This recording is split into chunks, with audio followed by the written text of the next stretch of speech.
A mental health disorder may be a part of who we are, but it is never all that we are.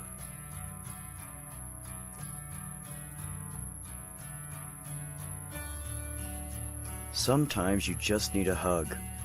No words of advice, no outpouring of empathy. Just a hug. Be kind, be compassionate, and be good to one another.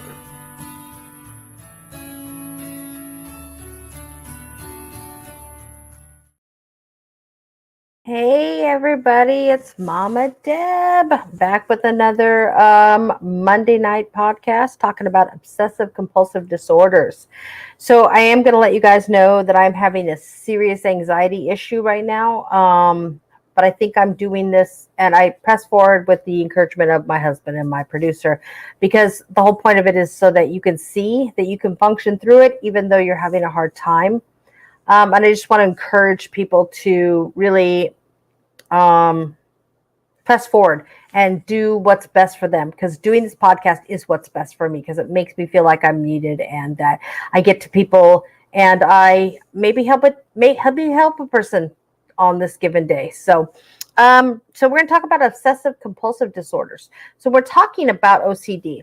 That is such a broad range. It's huge. When you look up the what falls under obsessive compulsive disorder, you'll find that it is absolutely a huge title that has like 5 different types and then 4 different subtypes. So it's a difficult thing to wade through, especially if you are experiencing it, because it is a little bit on the difficult side. So the first thing is that what causes OCD? So what causes OCD is that the front of the brain, the frontal cortex, cannot communicate well with the back of the brain, the deeper segments of the brain. And the reason for that is that there's a decreased serotonin in your body. It should sound kind of familiar, because we talked about serotonin decreases and being on serotonin uptakes because of depression and anxiety. That is absolutely something that is completely it falls all under the same realm when we're talking about the way to treat things, because all 3 of them actually go hand in hand. And you will find that if you are not allowed to do your coping mechanism, I'm so glad I can talk tonight. When you're not allowed to do your coping mechanism, which is your OCD, you find yourself getting very anxious and even getting depressed, because they literally go hand in hand. So treatment for one could be treatment for all. That does not mean, my apologies, that does not mean that all depressed people have OCD or all people who have anxiety have OCD. It just means that they can go hand in hand. So recently, and it makes me laugh, sorry again about the cough, makes me laugh that they're now coming out now and saying that OCD is inherited. So yeah, I kind of figured we figured that out when, people of different families have like lots of depression and stuff. You figured that it was genetically linked, but they're saying that the younger the person shows signs and symptoms of OCD, the more genetically linked it is. So when we're talking about childhood, so up until the age of 18, 47 to 67% of that is genetically linked. Genetically linked. That is a big deal, because once we start figuring out that these things are genetically linked, we can absolutely 100% start treating them in a little bit more of an effective fashion. Whereas when you develop OCD as an adult, it's like 22 to 47% is genetically linked, because we've had the time to develop things and maybe come across some trauma that has caused us to develop these OCD symptoms. And don't get me wrong, you guys, absolutely 100% OCD can be caused by trauma, just like depression and anxiety. It can be caused by it. It's just that the younger it is, the less likely there was some trauma in your life, and that's why they link it more genetically. So there's a thing, though, I have to talk to you guys about. It's called PANDAS. And PANDAS is actually called, I have to read this because it's a long one, Pediatric Autoimmune Neuropsychosis disorder and is associated with an infection. If a child gets this infection, it's a septicemic infection, so it's a big infection, okay? A certain type of OCD occurs in them, and that is called pandas. That is completely different than what I'm talking about, the other OCD, because pandas requires intervention with antibiotics and things like that, and then they'll go on to treat the OCD. But if they get antibiotics in time, there is a slight chance that they can reverse the OCD before it takes place in the person's mind, or the way that they find comfort for themselves. So that's important to know. So pandas is definitely something that we should be talking about as far as when young people show obsessive compulsive disorder.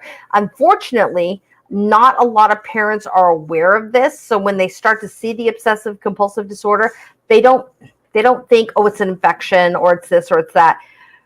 They think that, oh, it's something that's inherited. And just to be on the safe side, y'all, you should always get your child checked out by either pediatrician or any other doctor, an ER doctor, whatever the case may be, because I think that a pediatrician would do a better job than an ER doctor, because ER doctors do not take in the whole picture. It's an emergent situation, and that's the situation that they're focusing on. So really get into your pediatrician, see your pediatrician, get the blood cultures, do what you have to do to help your child. It's super important that we help our children with this, because if we can help them and make it a little less by the time they hit adulthood, you'll find that our children are going to be more proactive, or more, no, proactive is not the word I want, more sustainable in society. They'll be able to cope with society's demands a little bit easier than those who were not treated. And unfortunately, with Panda, you're going to find that infection brings on a whole lot of health issues in their young lives. So, so it's something very serious, something we should take seriously as a parent. And what I'd like to do now is I'm going to talk about there's like 5 main subtypes of OCD, but that is by no means the only types. This is just the 5 main types, and I think there's 4 more under that can cause problems in people's lives. So I'm going to go through them really quick, and then I'll talk about each one. So the contamination obsession with the cleaning compulsion. You guys are all familiar with that. We've all seen it, the washing the hands and having to get the germs off us. The harm obsession with the cleaning compulsion. The difference between those two, you guys are going to find that you're going to see they truly believe that the germ is going to cause physical harm to either themselves or their family. And it is a much more serious than the contamination obsession. Much more serious. Obsession without compulsion. So these guys obsess about things that are going on in their lives, but they don't have a compulsion to clean. They don't have a compulsion to straighten up. They don't have a compulsion to do any of that repetitive behavior that you will see with OCD. It's just there. And that one is one that I've found it through my research that causes the greatest amount of anxiety, because there's no release. And you'll find when I talk about it a little bit later, we'll talk about the cycle of OCD and why people do the things that they do, because it actually does release your anxiety. And that's one of the reasons that people do what they do. So we're going to go with symmetry, obsession, and ordering compulsions. So what that is, those are the people that have to have everything lined up just so, has to look just so. They have things in a straight line. They have to be in a straight line at a 90-degree angle, or whatever the case may be. And that rules their anxiety, because things get out of order and it's completely just anxiety ridden. They have to straighten everything up. The unfortunate thing with this one is that it affects every moment of every day, because you will have people who cannot operate if things are not in a certain order or at a certain degree. Like they'll compulsively take notes, but those notes have to be lined up at 90 degrees. And it becomes an obsession where like they're 2 and 3 years behind on the notes and the things they need to do. But yet they can't go any faster, because every note has to be entered. Every note has to be noted. somewhere in their life, they have to make a note of it and go forth. Even if you clean like 100 of those notes away a day, it is very harmful for you because you start to neglect your life outside your home. It becomes a complete home thing where you don't want to leave home, because if you leave home, you're taking like 20-30 minutes away from clearing that list. And it is, again, very harmful, and it leads to and I just lost the word. It leads to being agoraphobic, where you're afraid to leave your house because you don't want to like fall behind. And then the big one, and I know y'all are going to say, oh, but we heard it wasn't, it's hoarding. Hoarding is absolutely a type of OCD. The thing is that hoarding has gone to a huge extent. Hoarding is very, very, very debilitating, because not only can you not see the outside, you can't see why saving grocery bags is a bad thing, because all you can see is that those grocery bags may come in handy one day if you need groceries. You take those grocery bags to the grocery store and use those grocery bags, and then it becomes a habit. And the unfortunate thing with hoarding is that it's not just one thing. It becomes multiple things. And these particular individuals are very seriously mentally ill, and it requires, sometimes hospitalization as well as medication and seeing the doctor.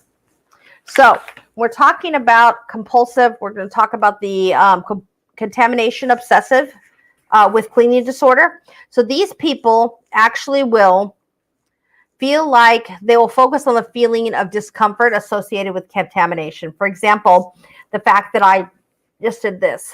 They're like, oh, fuck, I just touched my mouth, okay? So they have to go and wash their hands repeatedly to get the germs from their mouth off their hand. You can see how that can be debilitating for that person, because everything they do, if somebody comes in their house and touches their stuff or moves it out of order or just touches anything, it's going to be contaminated, and they're going to have to start all over again, clean it, and make sure it's in the right spot, and that we're doing what we should be doing with this particular version of OCD. It is absolutely 100% the most common. People see this and they're like, oh yeah, I recognize that. I got to wash my hands.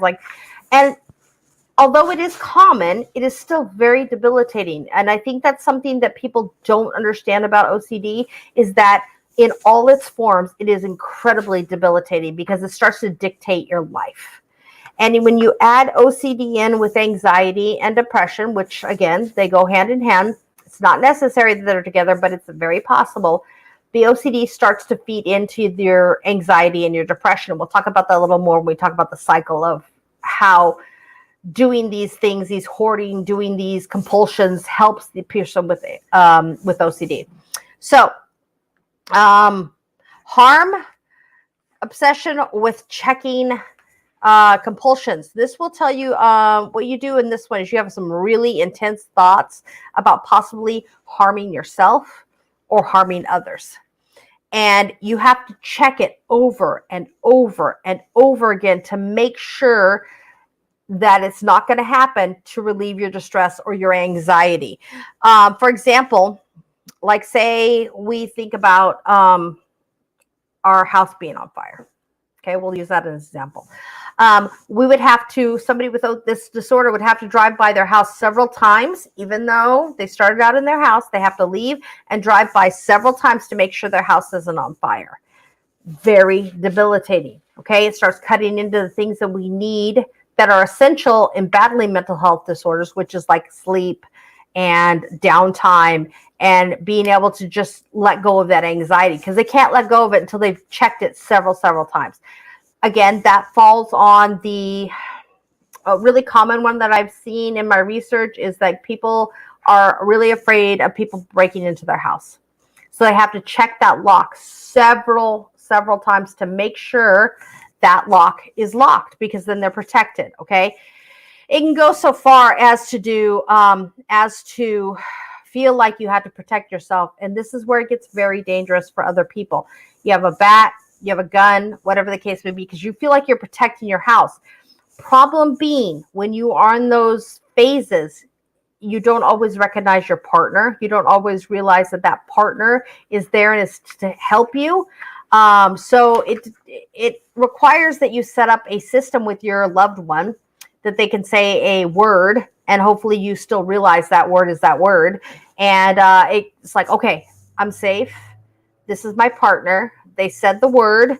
Okay, I'm all right. But it takes a lot of talk down, a lot of de-escalation for the person with this OCD disorder to realize that, okay, I'm safe.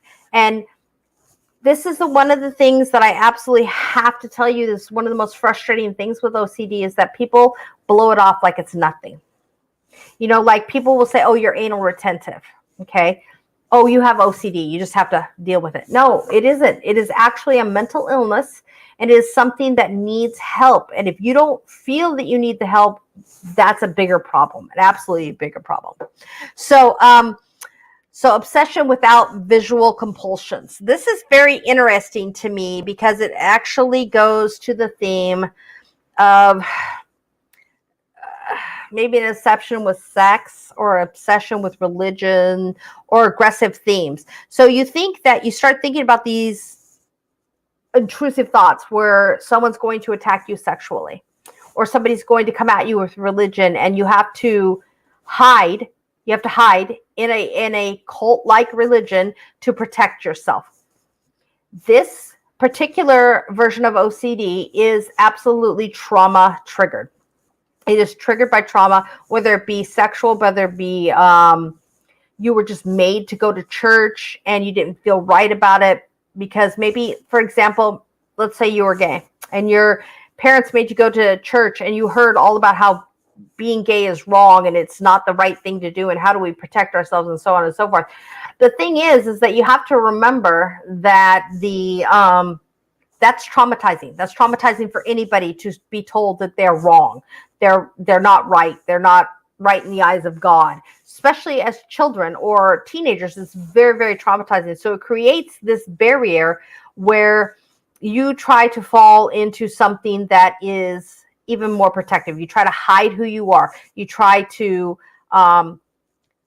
go into a cult, say, for example, and I'm not saying the umbrella community, because I always forget the letters.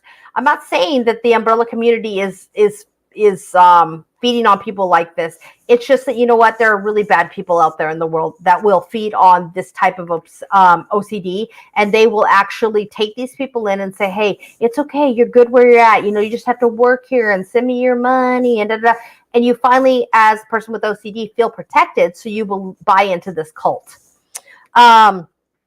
So the symmetry obsession is where you have the arranging and the rearranging. You actually have absolutely not a strong, well, a strong need, yes, but an obsessive need. Things have to be just a certain way. This is the one that you'll see when people like are, hey, let's straighten up the cans, and the cans all have to be facing one direction in order for their kitchen to be in order. Okay. Their sponges have to be at 90 degrees. Otherwise, their kitchen is not in order. And if their kitchen is not in order, they can't sleep. They can't concentrate on anything else. They can't go forth with anything else. So they have to feed that compulsion, which is that obsession, I'm sorry. And by feeding that obsession, you are now having a compulsion, which is to straighten everything up. It is not easy. It is not easy. These are the people that'll wake up at 2 and 3 o'clock in the morning and be like, my kitchen. They come downstairs and they think, oh, there's something wrong with my kitchen. They will have the need to fucking bleach. Excuse my mouth again. Sorry with the swears. They have the need to clean everything in their kitchen or their living room. It has to be bleached. It has to be this. It has to be that. It doesn't matter if it's 2 o'clock in the morning. It has to be done because they will never be able to sleep if they don't fix or feed that compulsion.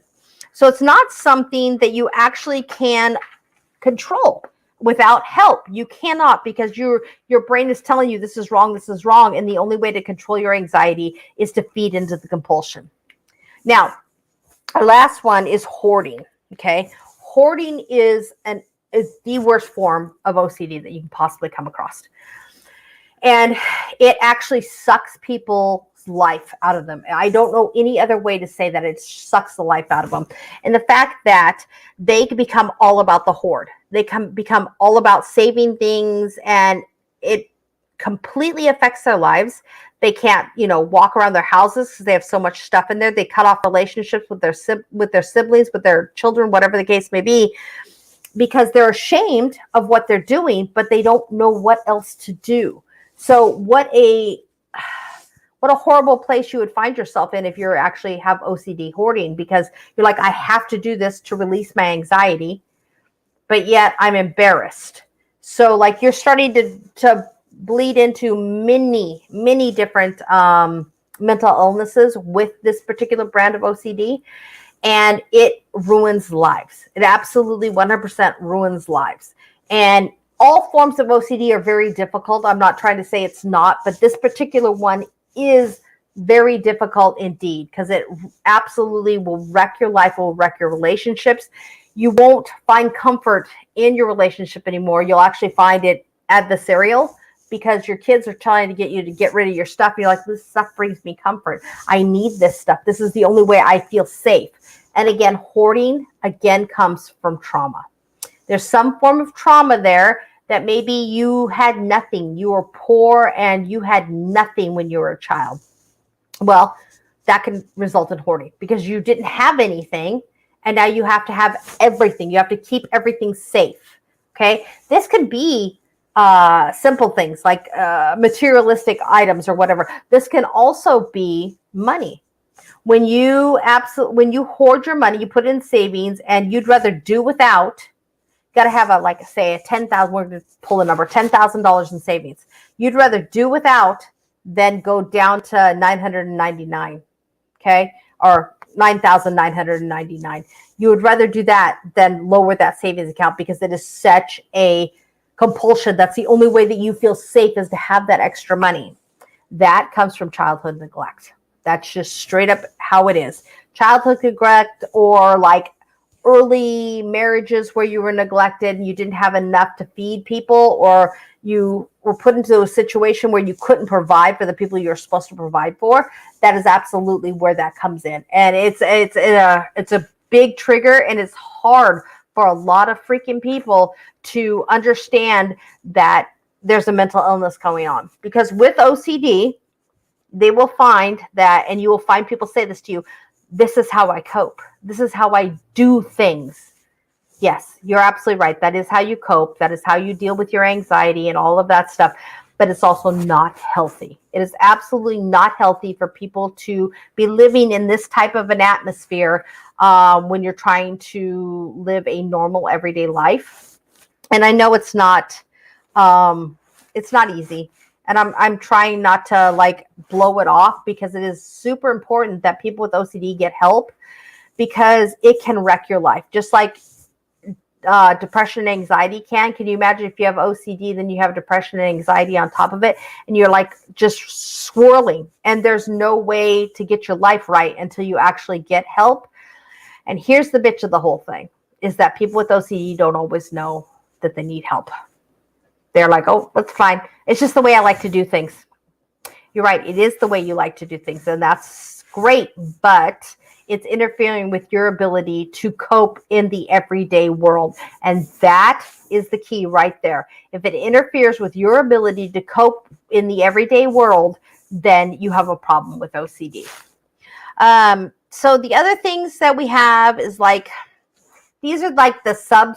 So those are the 5 that we have. The other subs that we have, we're not going to talk a whole lot about them because they're not as common, is relationship OCD. You obsess about the person, whether the person loves them, how express concern about, do you really love me, and needing constant reassurance in that realm of their life. And that sounds an awful lot like some anxiety and depressive issues as well, because we need the constant reassurance of feeling like we're loved. And if you don't tell me you love me 6 or 7 times a day, I feel unloved, and I feel like I'm not heard, or you're taking me for granted, and it creates the whole cycle of OCD again with the anxiety and what have you. Me personally, I do have an issue with this one. I have an issue with being told that I am loved and appreciated multiple times a day because I can't find, because in my younger years, I was not able to find the reassurance I needed in the relationships that I had. For example, parental relationships and stuff like that. You just didn't feel it. You didn't get what you needed out of it. So you've now come to the point where you're like, I need people in my life to tell me how much I'm appreciated, how much I'm loved, and what I'm doing is a good thing.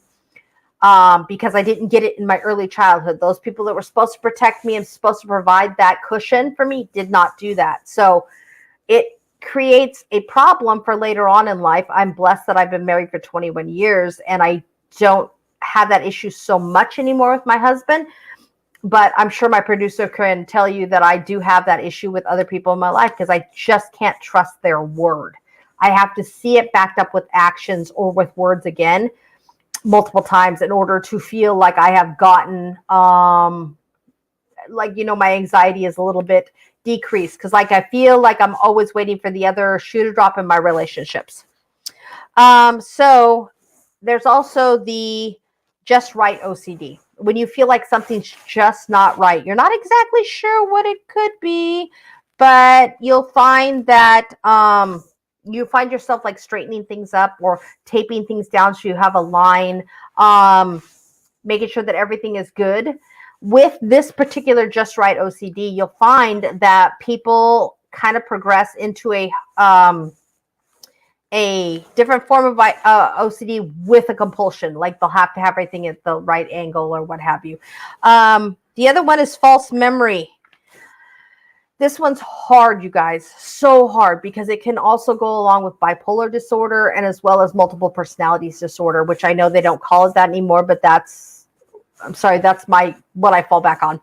And the thing is like, you don't know if you're remembering things right. You don't know, well, you feel like that person said this and you feel like this happened and people are like, no, that didn't happen that way. And it makes you doubt your ability to interpret what is seen in the real world. So again, you can see why it would link to being bipolar and to the bipolar and the personality disorder, because you doubt what you remember. You're like, did I do this? Did I do that? Did this really happen? Did this argument actually happen in my head, or did I make up the story in my head so I knew how to deal with it if the argument came up? And it's not easy by any means. It's also very difficult to run through because you're never sure where you stand in any relationship in your life with that one. So the other one is magical thinking. Magical thinking OCD is that if they don't engage in certain behavior. So if they don't, put 2 spoons full of sugar in their coffee every morning and steer it like 5 times left and then 5 times right, some unexpected event will occur, and they will have, if they didn't do it right, something bad might happen to someone they love. Or if you believe, you're like, okay, this is going to go good, this is going to go great and everything, and you don't do that particular behavior, everything's going to go to hell. And you know that you're not going to do as well as you could because you did not engage in your rituals. And this was deeply seated in rituals, very much so. These are the people that you see that when they have to like do the light 3 times, and make sure that they have multiple variables of OCD. And it can progress to something worse, but it's hard enough as it is with just the magical thinking, because you think that your habits have something to do with the way that your life is turning out. Wow. See, right? That was a whole lot. So when we're talking about having OCD, the one and two things that are linked with OCD, of course, are depression and anxiety, because the whole thought of OCD, or the whole thought process in someone's brain, is that if they have to engage in this behavior to stop the sorrow thinking, stop the anxiety, do the behavior, and you get a little bit of release. So those are the 2 things that go along with it most often. The other ones are skin picking disorder, which actually is now in the DMS. It's DSM-5. It has its own code now. People pick at things like scabs, and it's a way of assuring themselves that they are alive, that things are going okay, that you're not in a place that is make believe. Is absolutely true. Hair pulling disease. Okay, we all have heard about it where they pull their hair out. It's again a way to ground them, to release their anxiety so that they know that they're where they should be. They're actually in a real life with a reality that the rest of us are in. And this big one, this is so big in our society right now, you guys, body dysmorphic disorder. Okay, it is so hard now, especially with our trans communities and everything like that. People become fixated on one or more parts of their body that are not correct. Okay. I think it's always been a problem for our trans community, but our trans community wasn't as open as they are now. And now we're seeing that when you're born in the wrong body, of course you have body dysmorphic disorder, because you're wrong. You know, if you're born in a female body and you're male, of course your breasts are a problem. Okay. That is something that reminds you that you are not what you should be. Of course your vagina is wrong. It reminds you of something that you were not born to be this. You were born to be something else. So when we see this type of stuff, and I can't guarantee it, but with trans people, you'll see that the treatment with hormones really does help this particular form of OCD a lot. Now, those people who are transfixed on like I'm ugly, okay, my nose is crooked, plastic surgery is something that they use to fix it. And at some point, you have to say enough is enough, because you can't turn yourself into a Barbie doll, although they will try. And I feel like that is something that needs to be like laid at the feet of the plastic surgeons, because you shouldn't be doing plastic surgery on somebody for the 18th time without doing a psych evaluation to figure out if there's something else going on, because there very much could be something else going on and you're just missing it. And by missing it, you're not treating the problem. You're creating a customer. And that's not something that I think is healthy for our mental health in any way, shape, or form. We have to really be proactive in that. Like when I had my gastric sleeve done, I had to have a psych evaluation to make sure that I was going to be okay with what was going on. At the time, I didn't understand it. I'm like, why the fuck would it care? I'm fat. I hate myself fat. Why do you need to do a psych eval? Well, they need to do a psych eval because I lost over 100 pounds. And when I lost that, I felt like I lost a part of myself. And that is absolutely a normal reaction to that type of surgery, but it is why those types of evaluations have to happen prior to any major life surgery. So like having top surgery or bottom surgery, absolutely you should go through a psych eval. And I know it might sound frustrating or maybe even insulting, because they're like, how dare you question what I feel? It's not that they're questioning you. It's that they want to make sure you're equipped to deal with the aftermath. And the aftermath can be very, very hard mentally. So we're talking about, I'm sorry, I lost my place, which is totally something I do every freaking week. So let's talk about more causes. So we're talking about stress. Absolutely stress. Stress is an absolute trauma. And those stress and genetic, when you put stress, genetic factors, and trauma in, you're going to cause a imbalance of chemicals in your brain.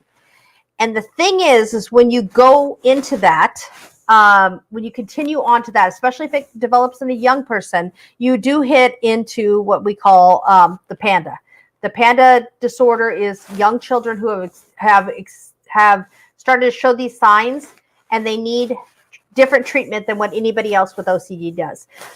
So the thing that you have to do, and when we talk about treatment, okay, it's so important that you realize that therapy and talking about your past is the key to making sure that you are trying to get a handle on your OCD, get a hold of your life again. And people say, I don't need therapy. What's a therapist going to do? Well, therapist is going to allow you a safe space to talk about the trauma that caused you into the downward spiral of OCD. It's super important. I cannot stress enough how important therapy is. I don't think there's a single person out there who wouldn't benefit from therapy of some kind, because we all have our demons. These particular demons create health problems, so we have to be aware of that. There's also cognitive behavioral therapy, and that's a long term, and it works really well. You guys have all seen it on TV when people come into the hoarders and they talk about, well, why is this so bad? Why am I feeling this way? You're feeling that way because of this incident that happened in your childhood. Let's address that trauma and move past it. So that's cognitive therapy, because you have to actually sit down and address the trauma that happened, or you will never be able to move on. Unfortunately, a lot of OCD patients have a sexual trauma or an abusive trauma, or the death of a parent or a loved one that they counted on to protect them, and they were left unprotected for the rest of their life. And that creates OCD, because you have to do something to protect yourself. And if you don't do something to protect yourself, then you get hurt. And eventually the mind says, enough of this, let's do something else, because we have to protect ourselves. And it's not something that we can actually fix by ourselves. You could say, hey, I have OCD and I'm just going to go ahead and I'm going to deal with it. But the thing is with OCD is actually you can deal with your OCD. You can be OCD and you can deal with your compulsions and things like that. But you can't cure OCD without help. And that's the key, is OCD can be cured or can be toned down if you seek the right help, which is therapy, medication, maybe even some cognitive therapy, whatever the case may be, because it is a cycle. It is a never-ending cycle, and literally it does not end, because you just go in circles and circles and circles until you can't handle it anymore and you have a breakdown. Sorry, I had to put a nicotine thing in. So it is very hard to understand. If you don't have OCD, it's very hard to understand why these people are the way they are, because you're like, I don't get it. I'm not OCD. And that's the key. You're not OCD, so you don't understand it. To you, for example, hoarding is just a bunch of trash. Just throw it away. No, it doesn't work that way for them. What it is for them is they have an actual emotional attachment triggered by a memory, and this is their way of dealing with it, is bringing all these things in. You know, like, for example, if you went hungry as a child, okay, and you now collect all food. Doesn't matter if it's expired or not. You collect all the food and you keep it, and you, just in case, you got to have it just in case. And that is stemming from childhood hunger or childhood neglect, because you can't be left to be put back in the position that you were when you're a child, because you're an adult now and you're going to protect yourself. So it makes it really difficult for people to function in a way that other people understand. And that's why therapists are key to helping with OCD, because you have to have somebody in there who will understand, who go, okay, I get it. You had this trauma. If you go in there as a child, a neighbor, a friend, a sibling, whatever, and go, just freaking get rid of it, because that would be probably my thought, was just throw it out as trash.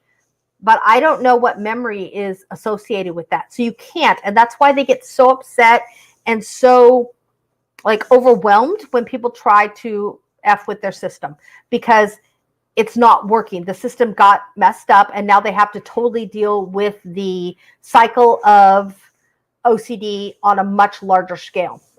So we're going to talk about the cycle of OCD. The cycle of OCD really comes down to this: obsession, anxiety, compulsion, and temporary relief. So what that means is we have an obsession, and the obsession is this: I can't be in that situation again. I can't be in a situation where I don't have power, okay? It's kind of a ego-driven thing, but not in the way that you think of an ego as being a bad thing. It's survival for them, okay? Meaning that they don't what you have is you fixate on the problem here that happened, okay? You've evolved beyond that problem, but you can't get your thinking to evolve beyond that. So you continually come down here and you obsess about food. You obsess about clothes. You obsess about things being in a certain way and a certain thing so you don't forget something, so that you enter all the notes and nobody can say to you, well, I told you about that 6 weeks ago. And you're like, no, no, no, no, no. I enter all my notes. We're good. That type of thing. So that's what the obsession is, okay? When they see the obsession, they start to get anxious about the obsession. Oh, look what I've done. What am I going to do? How do I fix this? I'm not behaving in what is a normal manner, or I need more. I need more notes. I need more people to help me. I need more food because, I have a big family and maybe like 60 cans of pumpkin is not good enough. I might have to have 80, if that makes any sense to you. So that's the way the OCD brain works, is they start spinning into that anxiety, and then they do the compulsion. The compulsion is to collect things, to straighten things, to say things a certain way, to help in a certain way for themselves. If the kitchen isn't clean, then if somebody comes in and sees my clean kitchen, my kids might be taken away like I was taken away from my mother. So it is very much a very convoluted thought process in the brain of the person. And that's why OCD is so complicated, because people don't look into the brain. They don't understand what's going on mentally with that person. They just look at them physically and go, just get over it. There is no getting over OCD without help. There just isn't. And then once they do the compulsion, say they bring in 60 more cans of that canned pumpkin because they're going to have enough for their family, they feel a temporary relief, a very temporary relief, because then they will be like, okay, I have enough. But then, a little bit down the road, they're going to become, people are going to start having babies and we're going to need more. So again, the obsession comes in, the anxiety comes in, the compulsion comes in, and then the relief. It is a never-ending cycle for people with the OCD. That is how they live their lives. That is why it is so hard on people who have OCD mentally. So we're talking about getting help for OCD. This is not easy, you guys. It involves a whole lot of therapy. Because first and foremost, you have to admit you have a problem. I have a problem with this particular behavior. And this is why I have this problem. And it could be true or not true, depending on the type of OCD that you have. If you're convinced that the big downfall with OCD, I'm sorry, I lost my train of thought there, is that you're convinced that your OCD way of thinking or your OCD way of doing things is absolutely the truth, and you cannot vary from that. Otherwise, you'll be caught in a situation that will cause you harm. And that is so difficult, okay? Because if I was to say, I don't need my friends to tell me that I'm loved or that they appreciate the things that I do for them, if I was to say I don't need that anymore, it'd be a flat out lie. I absolutely need that recognition, okay? With my therapist, it is something that we work on, because I'm like, I have this piece, I do art to help my mental health. I have this art piece I really want to send to somebody, but what if they don't like it? What if they just throw it away? Da, da, da, da, da. And her answer to me is, it's okay. If they throw it away, it's fine. The point was, you made it with them in mind and your intentions are good. Therefore, you can give the art away. If that makes sense to you guys. I know it's hard because the way the OCD brain works, you like going. No, turn off. Yeah. They go, it goes on and off, and it just goes in a circle, and it's so hard. That's why therapy is so very important. Also, the compulsion. When you do the compulsion, you'll find that it does give them a little bit of relief. They'll be like, okay, I can breathe. I can breathe. The problem is like in 2 days, 3 days, that whole cycle will start up again, and they only get temporary relief. And these people also have problems with insomnia because of the way their brain works. They're like going in this constant cycle of anxiety, depression, relief, what have you. Who can sleep like that? I don't know about y'all, but I cannot sleep like that. It would drive me crazy to try to sleep like that. So when we talk, how do we break that cycle? How do we deal with that cycle? What is the best thing that we can do? Again, you have to know that OCD is driven absolutely driven by high levels of anxiety, fear, and a need to reduce that fear and reduce that anxiety. That's what drives every OCD person to the thought where they're at, okay? Because it's a worst case scenario. They imagine worst case scenario. They imagine that this is what's going to happen. For example, you're driving down the road and you have a creek or a river on the other side of you, and you're like, well, what if I excuse me again, sorry, if I drive too fast, I might spin out of control and I'll end up in this ditch and then I'm going to drown. So it causes people to alter their behavior in order to calm that fear. Now, we all know that driving slower is safer, but when you drive so slow that you congest things, you make things more difficult for other drivers, it is not something that is smiled upon in our society. So you have to really start thinking about, if with your therapist, you work through it with your therapist about how things could be and what the worst case scenarios really are and what are the chances. And so scientific research and statistics do play a role in helping people with OCD recover. Okay. I can't say how big of a role because I don't have any like really bad form of OCD, so I don't know. But statistically, if it can be proven by your therapist, somebody you trust, to give you the truest information and you really have a relationship with them trying to heal, you're going to see that you trust that information. So here's the thing. You have to start with, people with OCD have to start with exposure and responsible preventative care. So they have to acknowledge they have a problem. I have a problem with my house because I'm a hoarder. And they have to expose themselves to, this is not acceptable. How do we prevent this from happening? And it's truly a long process. It really is. I mean, we've all seen those shows, Hoarder, where they go in and they clean it out in a weekend. That's because they're desperate to the point that they don't have any other place to go. They have to do this because they're going to lose their home. In normal therapy and not emergent therapy like that is, they will go in and they'll, okay, so today, let's work on this memory. Why do you collect these things? Why do you have these things? I recently read a study where this woman collected dolls, all kinds of dolls, porcelain dolls, the beautiful little, you know exactly what I'm talking about. And the reason she collected them was because she was sexually molested by her father, and he would always call her his little doll.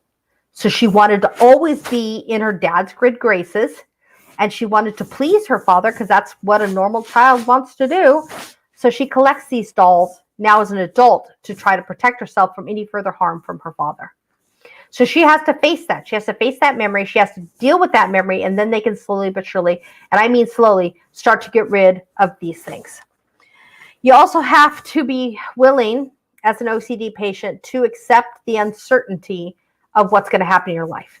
Because OCD does not guarantee any certainty. It just makes you feel like you have a certainty. You have a coping mechanism that makes you feel better, that makes you feel like everything is going to be all right.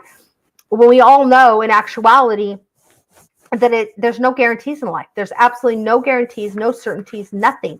You have to really begin to rely on yourself as a person. And this is a hard step for anybody who has OCD. And the reason being is the last time they trusted somebody, or they trusted themselves to take care of themselves, or the people that they were trusting to take care of them, they let them down. So that's a deep-seated trauma that has to be worked out in order for OCD to be calmed down or reduced or gotten rid of. I don't know anybody who's actually gotten rid of OCD. I know people that have dealt with it and they're doing much better, but I don't know anybody who's ever cured OCD. So the next thing, and this one does apply to me, seeking reassurance. And people will tell you, the people who are in my life, my producer included, he will tell you that I seek reassurance all the time because I don't ever feel like I'm good enough. Because when I was younger, I was not enough. I was not enough for my mother to love me in a way a mom should love me and not neglect me. So that absolutely put me in a place where I was like, I have to get reassurance because they're going to walk out on me. They're going to leave me for something else because I'm not enough. And I'll share this story because, this is the whole thing is like, it's let's get real about mental health. And I suffer from this. So I'm going to share my story is that my mom was an alcoholic. And on several occasions, we were dropped off at strangers' houses. And she would leave for 2 or 3 days at a time. And we were left in a room with a bathroom with complete strangers. And we're talking of like 6 and 7 years old, very young. Okay. And like food would be dropped off for us because those people, they didn't know what was going on. They're just like, we got to feed these kids, whatever.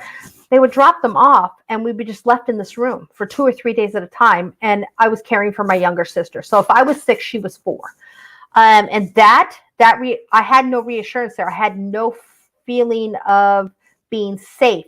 So that absolutely drives my need for reassurance in other people. I mean, I've been married 21 years and my husband cannot go a single freaking day without saying I love you and you're important to me, because otherwise I start to doubt his feelings for me.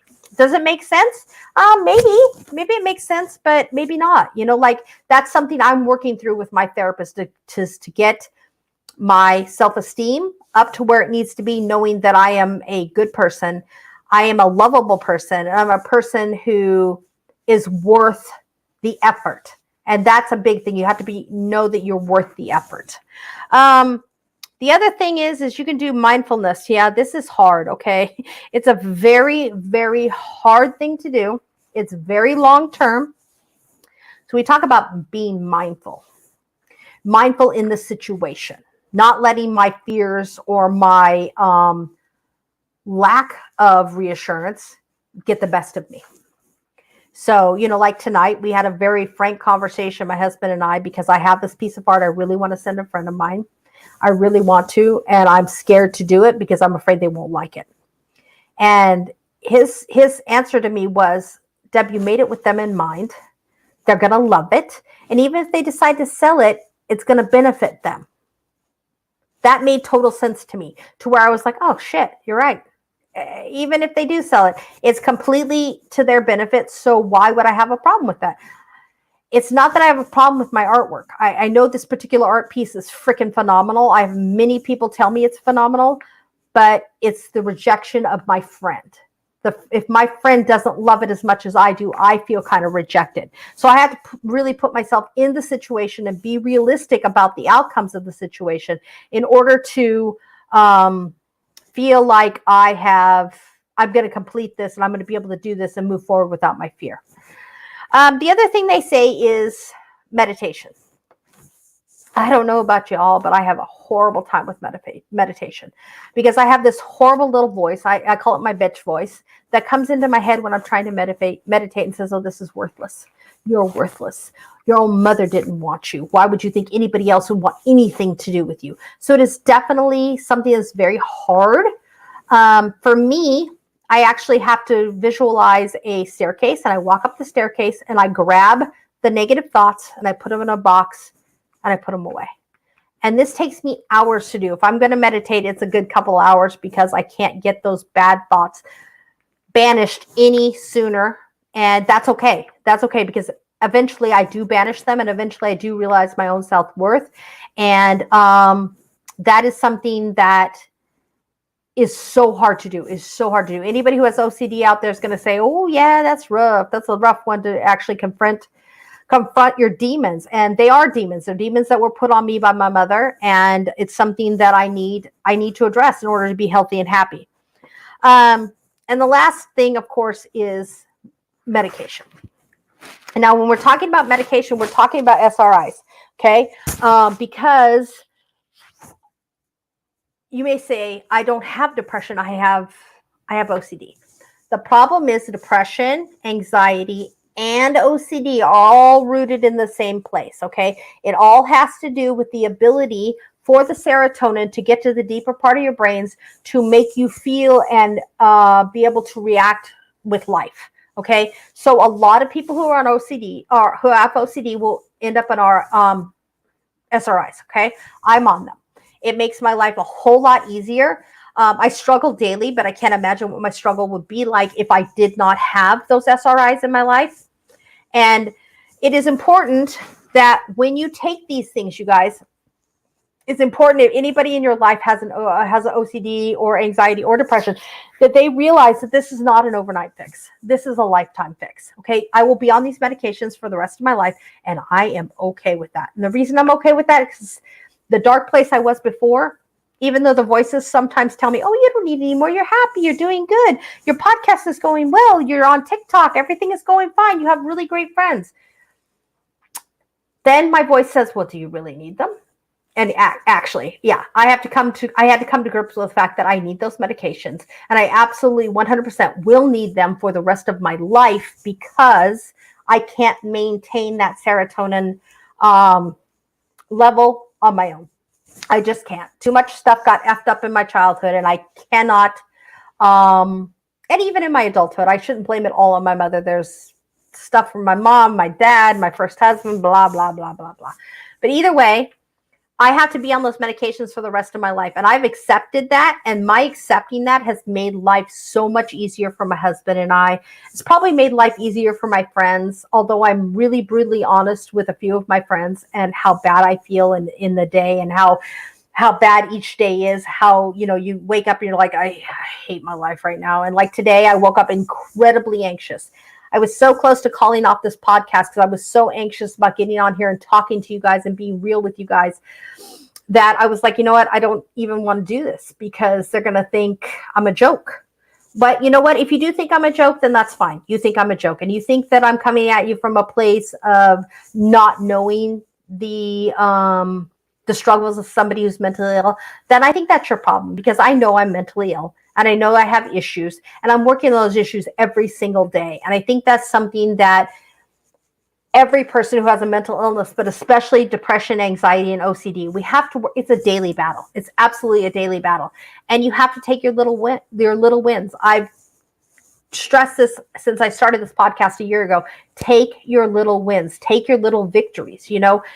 If today I was able to sleep, and I had to get up and clean my kitchen, but I was able to sleep through knowing it was a little bit of a mess, that's a freaking win.